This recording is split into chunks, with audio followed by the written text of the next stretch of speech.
Welcome to Grief Silver Linings, and Other Shit with Courtney. and Lynn. We're going to take a different kind of look at grief and trauma and ways to cope.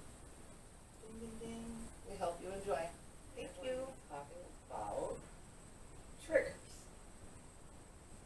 Things that really stir up the upset feelings. I'm not talking about society's trigger people.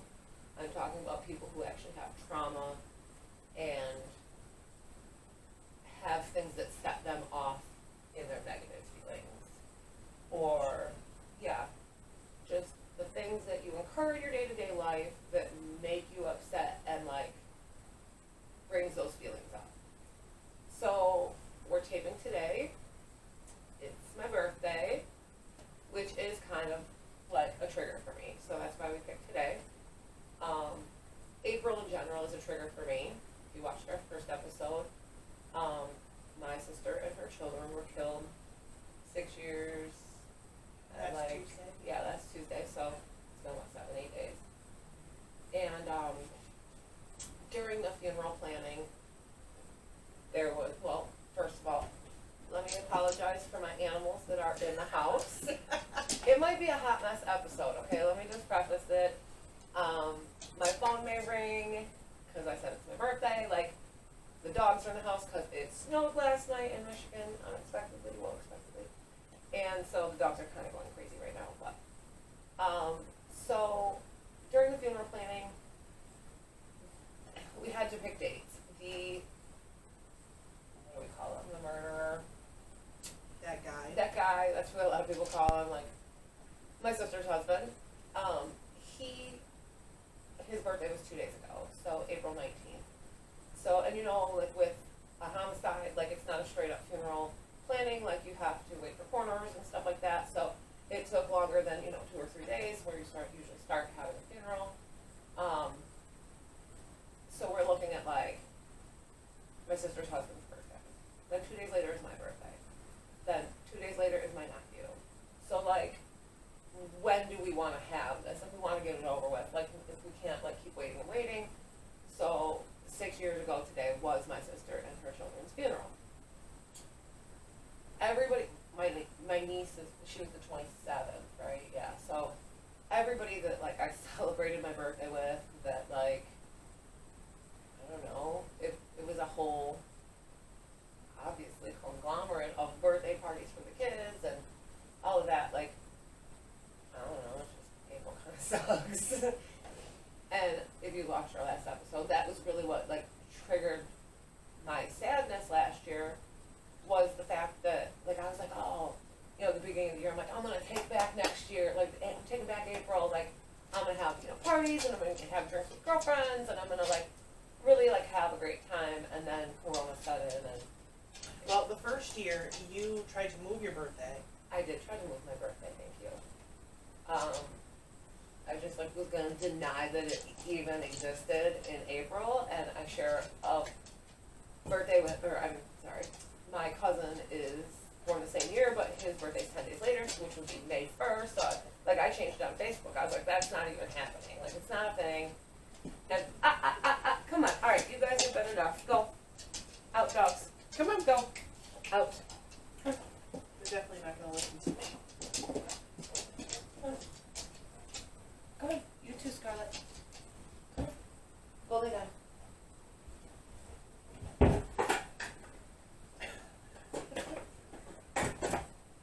Hot mess episode. So,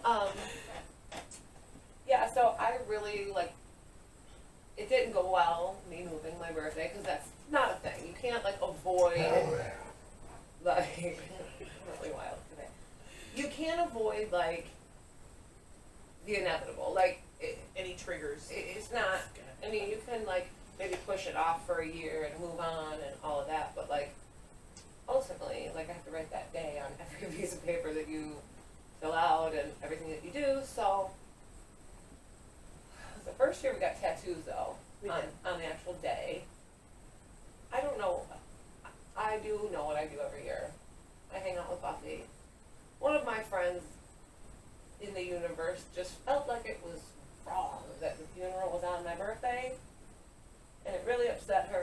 every year she makes it a point to spend the day with me, or a portion of the day, depending on where it falls in the week. So I do know that I see her. I didn't see her the first year, but because everything did. Not yes. She might come over at night. Yeah. She'll remember. So anyway, so last year, me taking back April,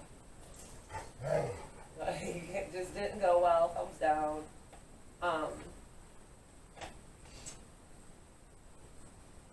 So, I mean, this year obviously we're doing this project on certain dates, but kind of taking back now, it'll be like next year we're gonna go. Even if this podcast doesn't go anywhere, we're gonna remember when we recorded that podcast. Like, We tried. and if we're still doing it, we'll be like, yay, it's our 1 year anniversary. Like, we're trying to kind of take back some things that, you know, have been stolen from us. So, that being said, that's why we're shooting the Triggered episode today. If we have time, we might get into silver linings and the things that, like, balance out your triggers. That's what we're hoping to do. So, let's talk about the big one. So, I feel like a big one for a lot of people is my sister's husband has a certain look. I know that sounds weird, but, like, structurally, like, in his face, like, his hair, like, I don't know. There's a lot of mofos out there who look like that mofo. And Yeah, very true. Everywhere. I see him everywhere. I encounter people that remind me of him everywhere. And I think that that's a thing because our perpetrator was part of our lives. It wasn't like a stranger crime. So, like, you wouldn't know, you know, the serial killer's twitches and, like, looks and Right. stuff. You would just think of him as, like, a monster. Like, we know him. We know He's him, just in the- and, like, I mean, I've known him since I was 13, 14, so, like, Yeah. there's a lot of things out there. So, let's talk about him a little bit. So, I can't spend my life hating him. That's an all-consuming job. No. No. Last episode. Rottweiler doesn't care. Lay down. Lay down. I think you're gonna have to come up with a dance with your Hot Mess episode song when you come back. Go. Go. Keep talking about something. Trigger. Go. Oh, triggers? Okay, so for a long time, every time I would see certain things that he used to do, like, it's very generic and widespread, obviously, but he liked the Star Wars movies. So every time I seen Star Wars, I was kind of like, oh, you know, it gives you a stomach ache, or, you know, it makes you sad, or, you know, mad, depending on your feelings for the day. But, you know, it can be anything at that point, you know. He used to do a lot of gaming and stuff like that. So when you see those games, things that come up when you're on your computer or even Facebook or whatever, and people play those same games, it kind of like just triggers you a little bit, like, oh God, you know, he used to do that.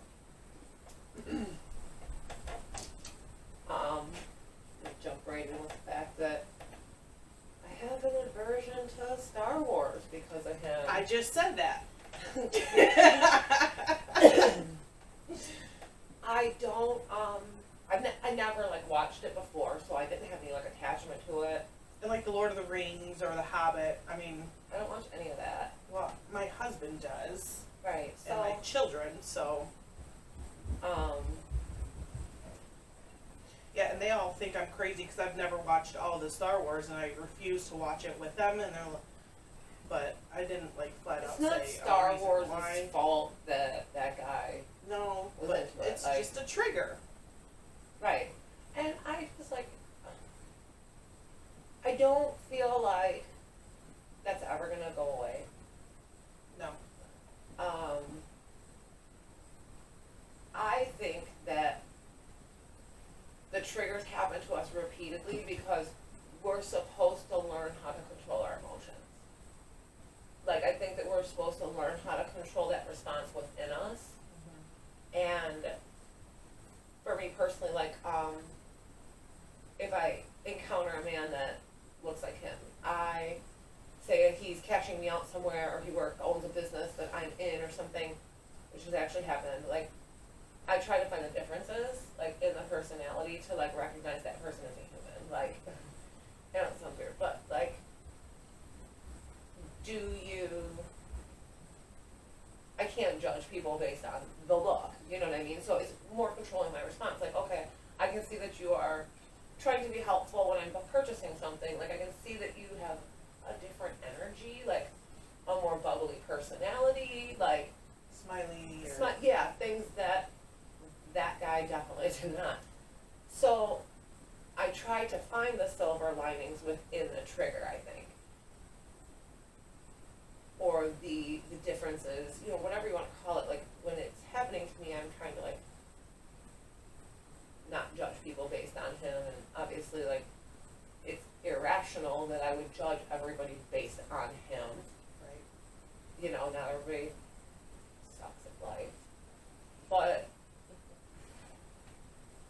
you know, I mean, really, honestly, it's just, that's what it's about, is recognizing the trigger, knowing why it bothers you, for sure. Like, knowing, okay, that's obviously me, that's my feelings, has nothing to do with the experience or the person or whatever's going on. And there's certain instances where I have to use that. Another thing that really not triggers the crap out of me, but, like, the fact that Trey was a preemie. My sister had a lot of infertility problems, and she gave birth for the first time at 26 weeks, and, like, he really struggled, and, like, I don't know, you see people's preemies, and that's something that I know she would be sharing on social media at that time, that, like, she would be proud that her child made it through all that, and, like, the fact that he's now not here anymore makes people sad. So, like, I can't post, like, oh, my nephew is a preemie, like, look at him now. Like, people can't, like, and I guess I worry too much about, like, what people think. Like, I don't want everybody crying on my Facebook page, like, Right. over me posting that was, like, a huge thing for her. Yeah. And, I mean, like, any mother of an extreme preemie knows, like, it's really, like, emotionally taxing on her, and I feel like I imprinted from that. Like, I went through that with her. I cried a freaking lot at the hospital. I cried a lot in that portion of my life. I definitely not the strongest there. You are now. Did we talk about that in the last episode? I don't think so. The day my sister gave birth? I don't think so. When she went into labor, not when she gave birth, because Right. I was sober when she gave birth. But she literally said to her nurse, like, that she was happy I wasn't there. She knew it was my birthday, because remember, his birthday's 2 days after mine, so, like, I'm at the bar, single, young, whatever, and she's like, oh, I'm so glad that my sister's not here. I know that she's been out drinking, and I, like, swoosh open the curtain, like, the next minute, and I'm, like, laying on her physically, crying and petting her and telling her I'm sorry that I wasn't there, like, when I figured she would have called me, we lived down the street from each other, like, I felt bad, and she's like, dude, get off me. She's like, it's our deal, I'm the stronger sister, it's cool, just get off me. So, I mean, it was like 2 o'clock in the morning though, and so she didn't end up having him till actually the next day after that. Right. But that's something that triggers me. Like, it makes me sad that, like, she put in all that work into holding them babies in, and just all the work that went there, Right. and all of her energy that went there. And she loved being a mother, and she was damn good at it. Who's your call? But, trigger warning, part of me thinks, like, did she struggle so hard because he wasn't supposed to be a dad? Oh, I think about that too. Like, I know that sucks to say, but like, was it her calling and she just, I don't know, because we all know that guy couldn't handle being a dad, so it just makes me think of that. You know, it sucks because I don't want to hate him. And I don't want to say that I don't hate him. I strongly despise him. A lot of those feelings are from before this, though. Right. Like, me and him didn't always see eye to eye. And he tried to, like, big brother me at some points in my life, but I wasn't hearing it. So we butted heads before, and he still does. She's looking into us. I'm gonna say something out loud that I haven't told a whole lot of people, but I did in fact write him a letter in jail. Oh, I didn't. Oh, I knew you, but so like The people. I basically said to him, like, what are you doing with your life now? How are you, like, rectifying this? Like, are you working towards legislature? Are you working on yourself? Right. Let's start there. Are you realizing the level of mental health help that you need? Are you getting any of it? I'm ignoring it now. Like, but I'm not trying to put his family on blast, but it's like, is there somebody working towards like bettering mental health out there, like on behalf of you? Like, Right. are you, what are you doing with your To life? fix Like, this. not fix the situation, but like, because it's already are done, you trying but- to salvage your soul at all? Are you trying to like do the work at this point? Because She don't- was basically doing the work for him prior. and I never expected a response. I wouldn't believe half of what he said. It didn't matter to me. It's more what we were talking about the other day about Scarlett, you're fine. It's more about me putting it off into the universe. Like when I got to speak in court, like when I got to do certain things, like plan the funeral, like it's cathartic. So I told her she should write her own letter and she should pretend to mail it. She could pretend to mail it. She could actually mail it. She could burn it under a full moon. However hippie you're trying to really go. But that there is a point where like it feels good to get it off of your soul, no matter what you do with it. Like,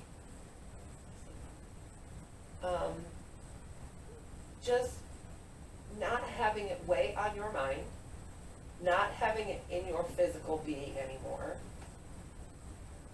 releasing it to the universe, because you keep the feelings trapped, and like the thoughts, even us doing this podcast, like these thoughts float in my head and I feel like I want to share them with people, and that's why we started doing it, because it gets it off of me. Yeah. So like we feel like if we had a really positive response from our first episode, really positive within our own community. We agreed that if this helped us, and like if one person got something from it, then that was all we wanted to do. So we're just gonna keep doing it, and if every episode helps one person, then that's all we care about. And it gets it off of us. Right. It puts it out to the universe, the feelings, the thoughts. I don't want it to weigh me down. And a lot of people in their responses to our first episode discussed like feeling guilty to be better than okay. Why as a society are we just okay? Why is that a thing? Why have we been taught to be just okay? I want to be better than okay. I don't want to be fine. Right. I don't want to struggle with this my whole life. I don't want to be And I'm not trying to be like a martyr for it either. Like it's not controlling my whole life, but it has totally changed the way I look at life. And I feel like people can maybe use that book. Let's move into silver linings. So like, there's main things. Right off the top of the bat, like as far as the case, I am glad that my sister and her sibling or her children were not missing. Right. We didn't have to wait months and months. The people that, cause I kind of watch true crime podcasts, like the people who have had missing people for 30 years, I don't know how they do it. Like, that to me has got to be so heavy. And there's a community of people out there who have started podcasts, and started doing advocacy work because they are a survivor family member. Hot mess. I feel so.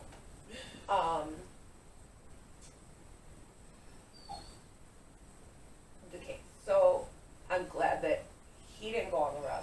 Right. I was just gonna say that. I'm glad that they got him. The right people away. who get no justice out there, that's terrifying. A, to know that there's murderers walking around and that you can identify them. Like if they know who the person is, that to me is terrible. Right. There's so many ways that your situation can be worse. In every situation. Like, I don't know, any number of things could have been worse in our situation. Do you have any off the top of your head? No, that's the one that scared me the most is not getting him. Right. Knowing that he could be anywhere at any time and pop up whenever when you least expect it. You know, that's I'm grateful he took a plea.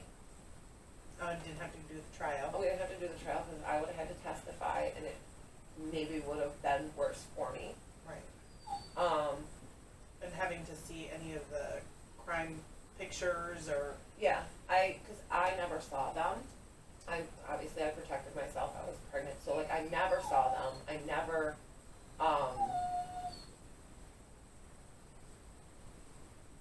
dealt with any of that. So, I think that that's another thing, is people who maybe have images of the crime in their head probably have it worse than me as well. yeah. You know what I mean, not our crime specifically, but any crime, like, when you have to go through that and sit on a witness stand and like, the good thing is I wouldn't have had to listen to everybody else. I wouldn't have been able to sit in there. But still, like, they could have questioned me with all of it. Who knows how bad it could have been.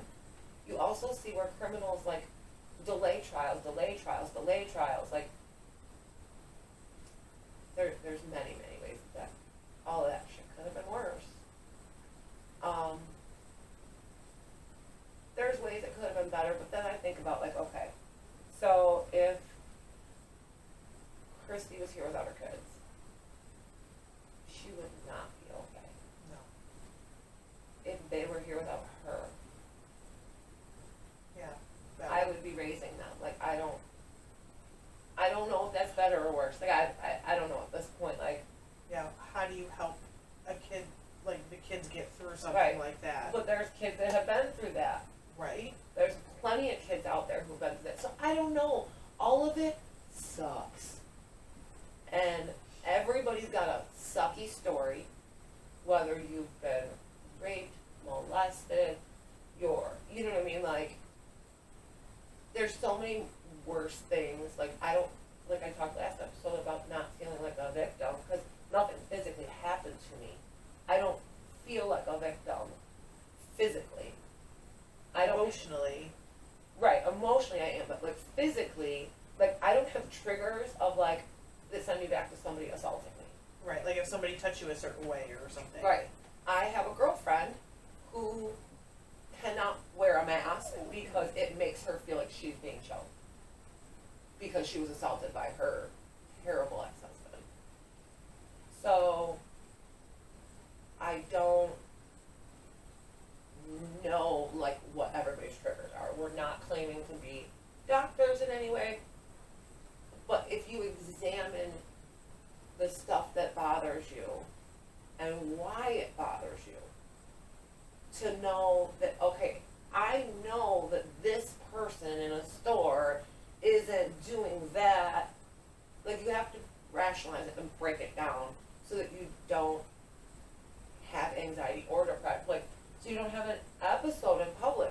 like Having a panic attack. hyperventilating, like it's part of therapy. It's part of the actual trauma itself, and it's the core of what eats inside of you.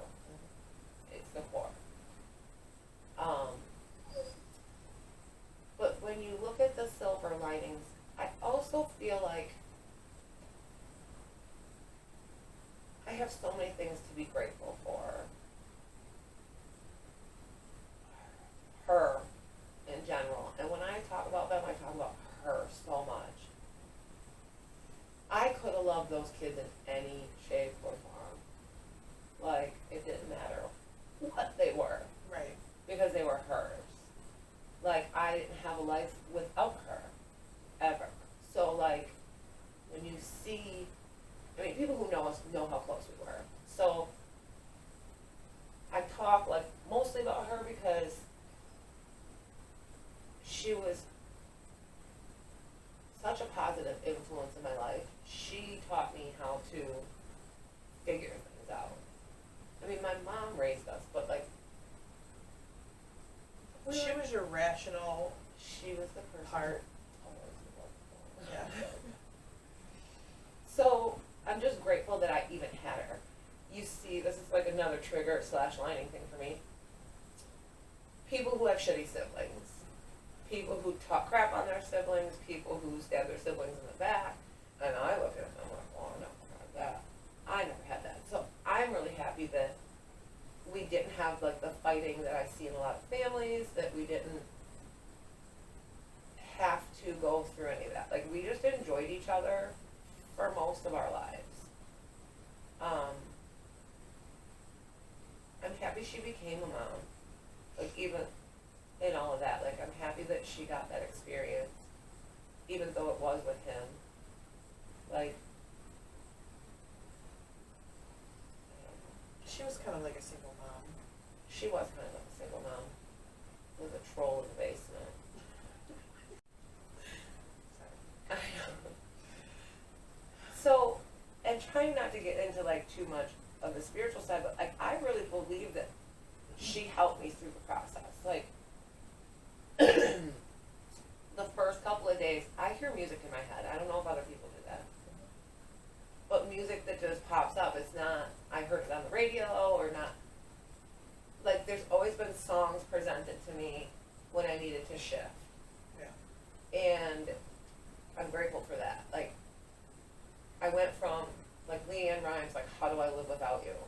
Like, bawling, you know, and then I heard it on the radio one day, sitting in my car, and the next song that came on was Bob Marley, Three Little Birds. Aww. And I thought, okay, get your shit together. Get your shit together, and Enough of that crying. everything's We're gonna right be here. okay. We're right here. Like, yeah, so I feel like there's been music presented to me at times, and people put in my way. There was the hitchhiker, crying in the car. This is like the second Christmas, maybe the third. Listening to John Denver and the Muppets Christmas tape, bawling in a blizzard. My husband took his own vehicle to Christmas and took the kids, and I was going to go to the cemetery alone because he was going to get called into work to plow.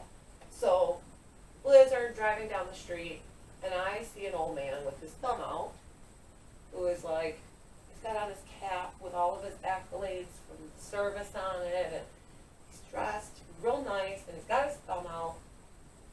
And I turned around, and I went back, and I picked him up. I did threaten him when he got in the car, because I told him it wasn't wise to pick up hitchhikers, and I believed that I could take him, and that my husband would want me to tell him that. So, Ed gets in the car. Ed is like 92 and a veteran, and going to meet some buddies, hitchhiking the wrong way. He was going with Garfield, and he was on good first Gratiot. So I end up driving him, and the whole time he's like, well, why are you upset? And like we had this whole conversation about like why I was bawling like a crazy person. And he he doesn't really have any family, and he told me about his family, and he would not let me drive him to his actual destination. He wanted me to leave him at a bus stop. I gave him extra money just because I felt like, because he was like, yeah, I think I have enough. No, you don't. Okay, let me give you some more money. And this old man got out at the corner of the street, and now the bus was a covered stop, so I felt better that he was like in a protected stop and on the right route. But he gets out, and he literally, in his snow boots, piles of snow, hops through the snow, the curb. And the only thing I can think of is, get your shit together, girl. He's 91, has no family, and is hopping through the snow happily to go meet somebody. He's not whining about his shit. Get your life together and go to Christmas. And I didn't go to the cemetery that year. Oh, you didn't end up going? No. I thought I got my sign. And so then I get to my in-laws' house, and I'm like, still crying, because now I picked up a hitchhiker, and I like feel bad for him. So my husband's like, are you okay? And I'm like, I picked up a hitchhiker. And he's like, what? And I was like, hold on, he was 91. And he's like, oh, I'm like, you would not have passed him up. Like, nobody I know would have passed him up. Like, No. it was a little fun out there. Godspeed, Ed. Godspeed. So, I mean, look for the, like, I'm convinced my sister put him squarely in my path. I'm sure she did. Like, look for the things that you can do to help people on the days that you're most depressed. Promise it makes you feel better. Like, there's somebody out there that is having a worse day. There's somebody out there that's having a worse life. Yeah. Like, I don't have the worst life. I've lived a blessed life. Like, and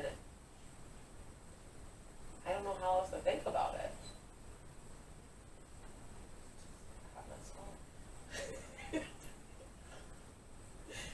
So maybe we should change it to the Hot Mess Podcast. Maybe that will be the title of this episode. Hot Mess Episode. We don't want to edit. We want to be ourselves. We're not trying to be prim and proper. We're trying to have some fun with it. And maintain the fact that it's normal to talk about this. My dogs are just losing it. It's normal to have to discuss these things. And I am also super blessed to have the community that I do. Like, I wouldn't make it through without my girls, without Buffy, without Lynn. Like, every day, like, people kept checking on me. That is so important. Like, every girl I had ever had a bicker with and didn't speak to anymore showed up for me. Every single one. And that, look at me, crying over my girls. That is really what gets me through. I love my husband. I have a great family. My parents, but like, my girls have been my sounding board. I can call certain girls after I've been at the bar because I know she works at the hospital, and I can yell at her, and like, I have people who don't try to fix me. I know, we're almost done. I have people who don't try to fix me. They just love me through it, and it's like, however I'm going to react is cool with them.